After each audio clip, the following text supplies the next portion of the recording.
Hello students, Gyan here from English Magus. Thrilled to have you with us. Today, we are diving into Chapter 3, Two Stories About Flying. This chapter features two captivating parts, His First Flight by Liam O'Flaherty and Black Aeroplane by Frederick Forsyth. Let's kick off with Part 1. First, a quick dive into the life of our author. Let's soar into it. Liam O'Flaherty was an Irish novelist and short story writer. His works blend naturalism, psychological analysis, and biting satire. He explored the Irish people's courage and persistence. His notable works include The Informer and Famine. O'Flaherty was a key figure in the Irish Renaissance. His First Flight, by Liam O'Flaherty, beautifully captures a young seagull's journey from fear to freedom. Driven by hunger and grappling with self-doubt, the seagull finds that its wings are strong enough to carry it, showing us that bravery is within us, just waiting to be released. Now, let's dive into the story. Here's a tip: pause the video before each slide, read through the text, and then listen to the explanation. This will help you get the most out of our lesson. Let's get started. The young seagull was scared to fly. While his siblings had flown, he doubted his wings and feared the vast sea below. Despite their encouragement, he couldn't find the bravery to leap into the air, feeling the drop was too great and his flight uncertain. That was 24 hours ago. Since then nobody had come near him.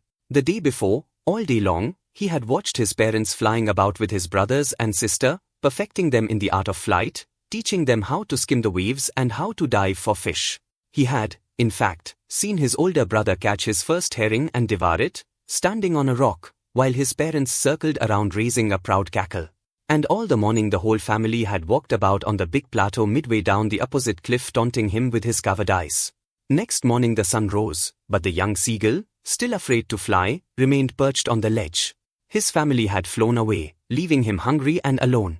He watched them from a distance, his brothers and sister dozing, his father preening, and his mother eating fish. The sight of food tempted him, but fear kept him rooted on the edge of the cliff. The young seagull, hungry and desperate, cried for food. His mother flew quite close to him and teased him with a fish in her beak, but didn't come closer. Overwhelmed by hunger, he leaped for the fish, screaming as he fell. Fear gripped him, but then he felt his wings open and the wind lift him, and he began to fly. The young seagull, no longer afraid, soared gradually downward and outward. A bit dizzy, but exhilarated, he flapped his wings and ascended. His mother swooped past, wings loud, and he responded with a scream. His father joined, and his siblings danced around him, curving, banking, and diving. Forgetting his fear, he embraced flight, shrieking joyfully.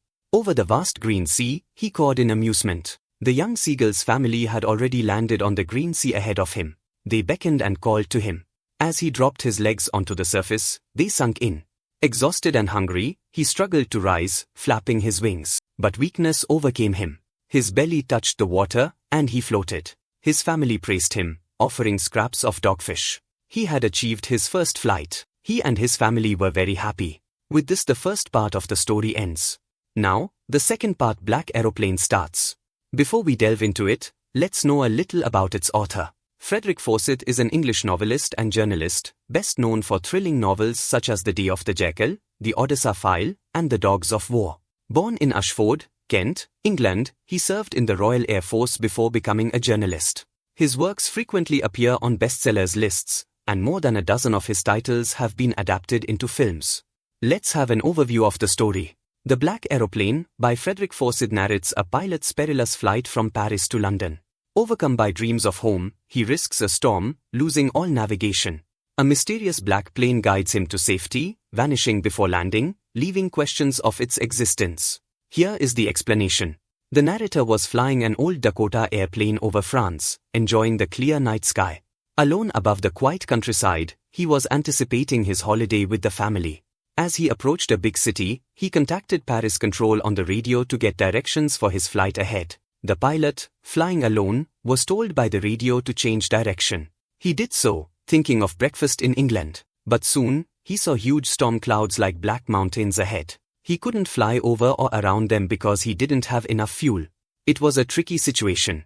The pilot, flying the old Dakota airplane, faced a dilemma. He wanted to return to Paris but also wanted to enjoy breakfast at home. Deciding to take a risk, he flew straight into a storm. Inside the dark clouds, he lost visibility. The compass and other instruments failed. Desperate, he called Paris Control on the radio. The pilot was lost in a storm with no working instruments. Suddenly, he saw another plane without lights. The other pilot waved, signaling to follow. Trusting this guidance, the pilot followed the mysterious plane, feeling relieved to have help in the frightening situation. The pilot was running out of fuel in his old Dakota airplane. Desperate, he followed the mysterious plane through the storm. Suddenly, he emerged from the clouds and saw runway lights, an airport. But when he looked for the other pilot, the black plane had vanished. Grateful yet puzzled, he landed safely and tried to thank the woman in the control center. As he asked the woman about the second aeroplane that had helped him land safely, the woman was puzzled. She replied there was no second aeroplane. The radar had seen only the narrator's aeroplane land on the runway that morning. This amazed the narrator beyond limits. He kept wondering about the pilot of the black aeroplane that had come as a savior for him. The story ends on an enigmatic note, leaving readers to think the identity of the mysterious pilot and the nature of this unique encounter. It serves as a reminder of the inexplicable events that sometimes occur in our lives. That's it. The chapter ends here. Thanks for watching the video. Do subscribe, like, and share for more entertaining and engaging video lessons.